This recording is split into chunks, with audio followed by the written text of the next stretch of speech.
So, Slovenia at saka Venezuela. So, nanalo yung Slovenia, 15 point win over Venezuela. Kaso, ang kagandahan doon, ang Slovenia, pang nagpapahinga si Luka Doncic, dumedepensa at nag-i-execute. So, alam naman natin kung sino yung go-to guy ng Slovenia. Obviously, is Luka Doncic. Pero nakikita nyo na may maintain nila yung lamang. At nung una, medyo lamang pa itong Venezuela. Pumapalag din itong Venezuela. Maganda lang yung nilaro ng Slovenia. No? At maganda yung laro ni Luka. Umiscore si Luka ng 32 or 33 points. Pero ang maganda doon, kapag ka umupo siya, pag pinagpahinga siya ng coach niya, yung ibang player nag-i-step up. Nagtutulungan. No? Kasi ganun yun kapag kasi ang problema kung i-compare natin dito sa ating Philippine national team o sa Gilas.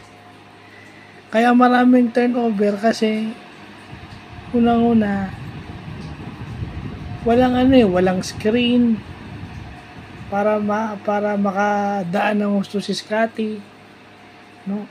Wala man lang mapasahan si Scottie para yung pressure is mapunta para yung pressure ay ma-release, di ba?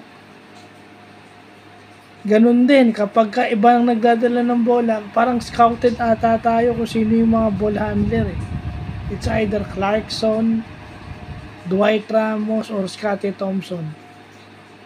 No? Malamang itong si keeper, ganun din. Kung si keeper din na nagbaba ng bola, malamang scouted din yan.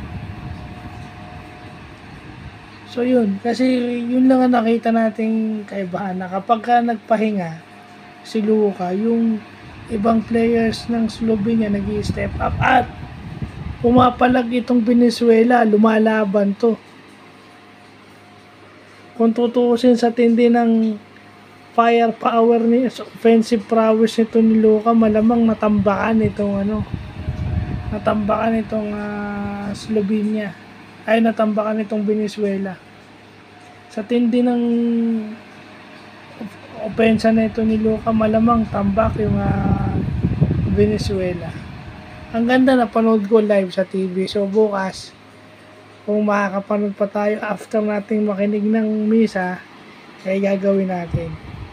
So yun lang